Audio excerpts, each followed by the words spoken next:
നമസ്കാരം. വയനാട് ദുരന്തമുണ്ടായിട്ട് ഒരു വർഷം തികയുകയാണ്. ഈ ജൂലൈ 30 ഒരു വർഷം തികയുകയാണ്.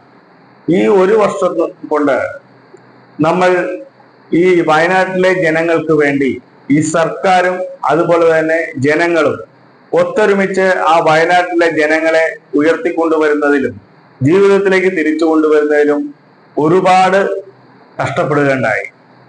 പ്രത്യേകിച്ച് നമ്മുടെ ഈ ഗവൺമെന്റ്, ജനങ്ങളോട് പ്രതിബദ്ധതയുള്ള ഇടതുപക്ഷ സർക്കാർ പ്രത്യേക പരിഗണനയോടുകൂടി ആ ദുരന്തത്തിൽ ഏർപ്പെട്ടവർക്ക് തിരിച്ചു വരുന്നതിന്റെ പാത ഒരുക്കുന്നതിന്റെ ഭാഗമായി അവർക്ക് വീടുകൾ നിർമ്മിച്ചു കൊടുക്കുകയാണ്.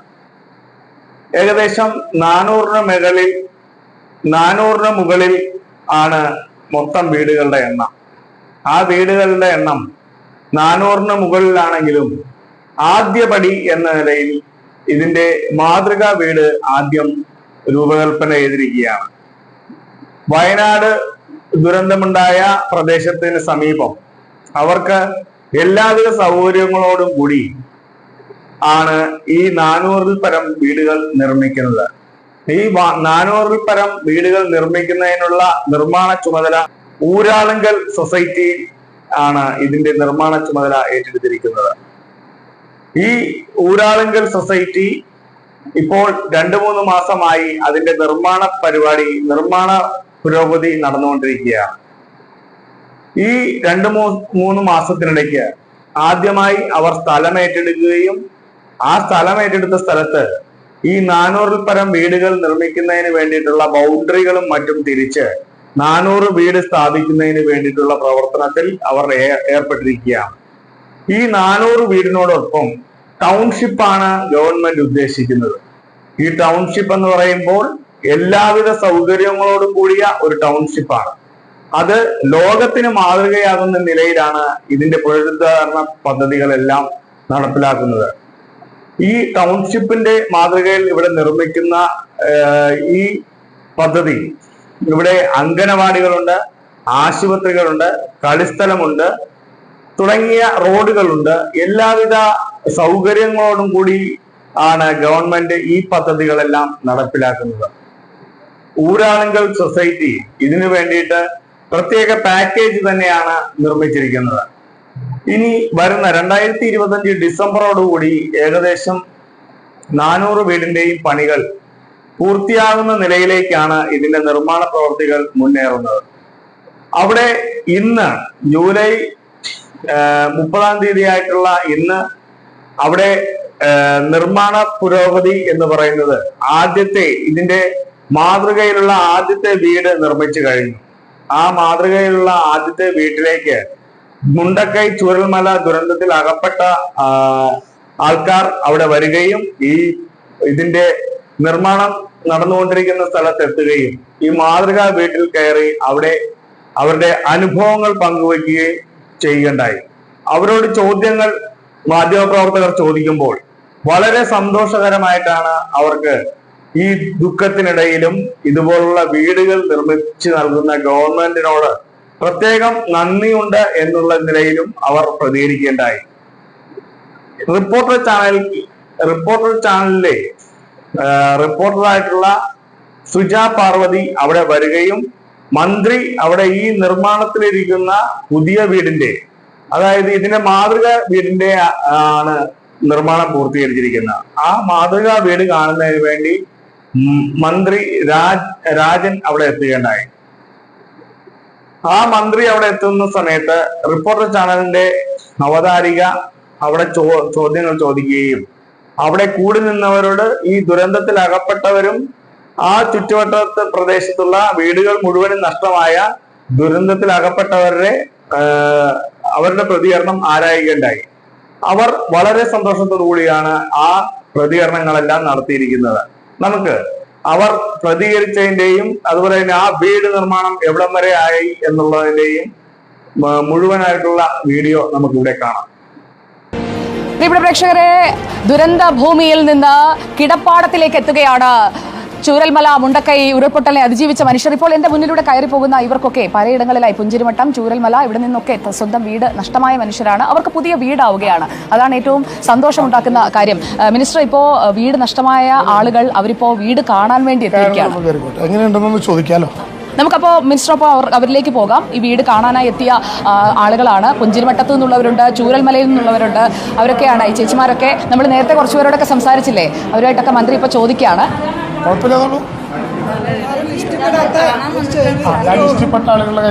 ഇഷ്ടപ്പെടാത്ത ഒരാളുണ്ട് അട്ടമല കുണ്ടില് ബാധിച്ച കുട്ടിയുടെ അമ്മയുണ്ട്. നമ്മൾ പരിശോധിക്കും. സാർ ആദ്യം ഞങ്ങൾ പുഞ്ചിരിമട്ടത്തുള്ളതാണ്. ഞാൻ ദുരന്ത ബാധിതനാണ്. ഈ വീടിൽ ടൗൺഷിപ്പിൽ അർഹതപ്പെട്ട ആളാണ്. പക്ഷേ ഈ വീട് വന്ന് കണ്ടപ്പോഴേ സർക്കാരിൻ്റെ എല്ലാ നല്ല വീടല്ലേ, എനിക്കിഷ്ടമായി. എനിക്ക് വളരെ ഇഷ്ടപ്പെട്ടു.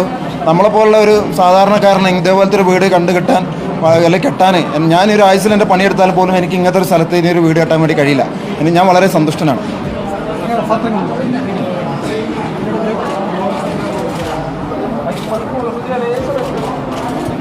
അപ്പോൾ വീട് കണ്ടു, ഇഷ്ടപ്പെട്ടു എന്നൊക്കെ പറഞ്ഞ് മന്ത്രിയോട് നന്ദി പറയുന്ന ആളുകളുണ്ട്. അതോടൊപ്പം പരാതികളൊക്കെ കേൾക്കുന്നത് എഴുതിയെടുക്കുകയാണോ? PRDയിൽ നിന്ന് പരാതികളൊക്കെ കേൾക്കുന്നത് എഴുതിയെടുക്കുന്നുണ്ട്. അതോടൊപ്പം വീട് കാണാനെത്തിയ ആളുകളുണ്ട്. അങ്ങനെ നേരത്തെ യോഗമൊക്കെ ഉണ്ടായിരുന്നു, അനുസ്മരണ യോഗമൊക്കെ ഉണ്ടായിരുന്നു. അപ്പോൾ അതൊക്കെ കഴിഞ്ഞിട്ട് വന്ന ആളുകൾ ഇപ്പോൾ വന്ന് വീടൊക്കെ കാണുകയാണ്. ശരിക്കും പറഞ്ഞു കഴിഞ്ഞിട്ടുണ്ടെങ്കിൽ നഷ്ടമായത് അവർക്ക് ഇതിനേക്കാൾ വലിയ വീടുകളായിരിക്കാം, അതുപോലെ തന്നെ വലിയ കെട്ടിടങ്ങളായിരിക്കാം. ചേച്ചിമാര് കണ്ടോ, വീട് കണ്ടോ? ഇഷ്ടമായി. നമ്മുടെ വീട് എവിടെയായിരുന്നു നേരത്തെ? ചൂരൽമല സ്കൂളിന്റെ അടുത്തായിട്ട്, നമ്മുടെ വെള്ളാർമല സ്കൂളിന്റെ അടുത്തല്ലേ? അടുത്തായിട്ട്. അപ്പോൾ അവിടെ ഉണ്ടായിരുന്ന നിങ്ങൾ എല്ലാവരും അടുത്തടുത്ത് താമസിച്ചിരുന്നവരാണോ? അതിൽ വളരെ സന്തോഷകരമായ കാര്യം എന്ന് പറഞ്ഞു കഴിഞ്ഞാൽ ഈ സെലക്ട് ചെയ്തിട്ടുള്ള ഏരിയ, അതായത് ചൂരൽമല എന്ന് പറയുന്നത് മാഡത്തിന് അറിയുന്ന നിങ്ങളൊക്കെ സന്ദർശിച്ച സ്ഥലമാണ്. ഏകദേശം ഒരു കുഗ്രാമമാണ്. 22 കിലോമീറ്ററോളം യാത്ര ചെയ്തതിന് ശേഷം മാത്രമേ നമുക്ക് ലിയോ ഹോസ്പിറ്റൽ, ഇവിടെ ജസ്റ്റ് വാക്കബിൾ ഡിസ്റ്റൻസ് ആണ്. ഇതാ ഞാനിപ്പോൾ നോക്കി, കൽപ്പറ്റ നമ്മൾ താമസിച്ച ഹോട്ടലിൽ നിന്ന് 1.2 കിലോമീറ്റർ, അതായത് 5 മിനിറ്റ് താഴെ മതി മാത്രമേ. അപ്പോൾ ഇതിന് നമുക്ക് ഏറ്റവും സന്തോഷമുള്ള സംഭവം എന്ന് പറഞ്ഞാൽ ഞങ്ങൾ വർഷങ്ങളായിട്ട് അധ്വാനിച്ച് എസ്റ്റേറ്റിൽ അധ്വാനിച്ചുണ്ടാക്കിയിരുന്ന സമ്പാദ്യം മൊത്തം വെള്ളത്തിൽ ഒലിച്ചു പോയാൽ കൂടി ഇത്തരത്തിലുള്ളൊരു സംവിധാനം ഒരുക്കി തന്നതിൽ 100% ഗവൺമെന്റിനോടുള്ള നന്ദി ഈ അവസരത്തിൽ ഞങ്ങൾ അർപ്പിക്കുക. ചേച്ചിക്ക് വീട് ഇഷ്ടമായോ? വീട് ഇഷ്ടമായി, നന്നായിട്ടുണ്ട്. വീടായല്ലോ. ഇനി ഇതുപോലത്തെ ഒരു വീട്ടിൽ നമ്മൾ കയറി കൂടും ജനുവരി ആവുമ്പോൾ. സന്തോഷമായി. പെട്ടെന്ന് വേണമെന്നാണ് മാഡം. കാരണം നമ്മളിപ്പോൾ വാടകയ്ക്ക് കിട്ടുന്നുണ്ടോ? വാടകയില നമ്മൾ ഗവൺമെന്റ് ക്വാർട്ടേഴ്സാണ്, PWD ക്വാർട്ടേഴ്സാണ്. പക്ഷെ അത് സൗകര്യമില്ലാത്തൊരു വീടാണ്. പക്ഷെ നമ്മൾ പെട്ടെന്ന് വീടാവണം എന്നാണ് നമ്മളെ അപേക്ഷ. വീട് ഒത്തിരി ഇഷ്ടമായി. നേരത്തെ താമസിച്ചിരുന്ന പുഞ്ചിരിമട്ടം എവിടെയാ? ചൂരൽമലയാണോ? ചൂരൽമല സ്കൂളിലാണ്. അപ്പൊ വെള്ളാർമല ആ സ്കൂളിന്റെ ഭാഗത്ത് താമസിച്ചിരുന്ന ആളുകളാണ് നിങ്ങൾ എല്ലാവർക്കും. അപ്പൊ അടുത്തടുത്തൊക്കെ വീട് കിട്ടുകയാണെങ്കിൽ അതുപോലെ തന്നെ ജീവിക്കാലോ. സന്തോഷമാണ്. സർക്കാരിനോട് പറഞ്ഞിട്ടുണ്ടോ അങ്ങനെ വേണമെന്ന്? പറഞ്ഞിട്ടുണ്ടായിരുന്നു. അയൽക്കാരായിരുന്നോ രണ്ടാളും? അയൽവാസിയാണ്. ഇവര് നമ്മളൊക്കെ അടുത്തടുത്തായിരുന്നു. അടുത്തടുത്താ താമസിച്ചത്? അടുത്തുള്ളവരാണ്. വീട് ഇഷ്ടമായോ? ഓ, അടിപൊളിയാണ്. അപ്പൊ ഇതുപോലത്തെ വീട് ജനുവരി ആകുമ്പോഴത്തേക്ക് ആവുന്നാ പറയുന്നത്. നമ്മൾ പ്രതീക്ഷിക്കുന്നത്. വളരെ സന്തോഷമുണ്ട്. നന്നായിട്ട്. സംശയം എന്ന് പറഞ്ഞാൽ അതും കൂടി പറഞ്ഞോട്ടെ. ഇപ്പോൾ ശരിക്കും നമുക്കിപ്പോൾ ഈ മാതൃകാ വീടിൻ്റെ സമയപരിധി ഏകദേശം 3 മാസത്തോളം കാലമായി. ഇനി 400ഓളം വീടുകൾ ഇപ്പോൾ ഈ പറഞ്ഞ ഡിസംബർ 31 മന്ത്രി പറഞ്ഞിരുന്നത്.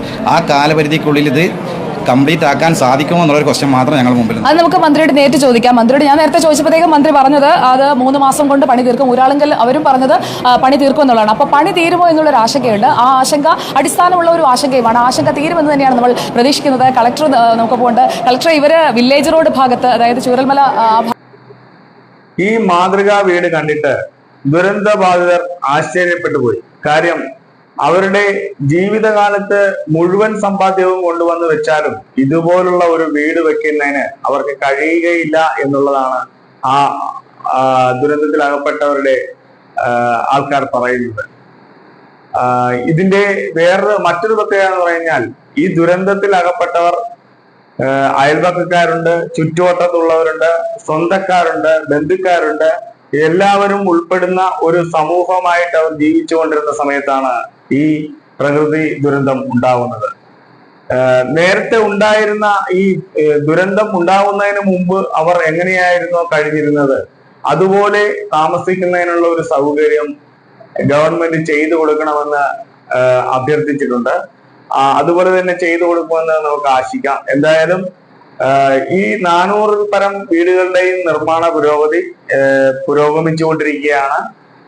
ഡിസംബറോടുകൂടി ഏകദേശം ഈ 2025 ഡിസംബറോടുകൂടി ഇതിന്റെ നിർമ്മാണ പ്രവർത്തനങ്ങൾ പൂർത്തീകരിക്കുവാൻ സാധിക്കുമെന്ന് കരുതുന്നു. എന്തായാലും ആ ഡിസംബറോടുകൂടി തന്നെ അവർക്ക് എല്ലാവർക്കും ഈ മനോഹരമായ വീടുകളിലേക്ക് കയറി സാഹോദര്യത്തിലൂടെ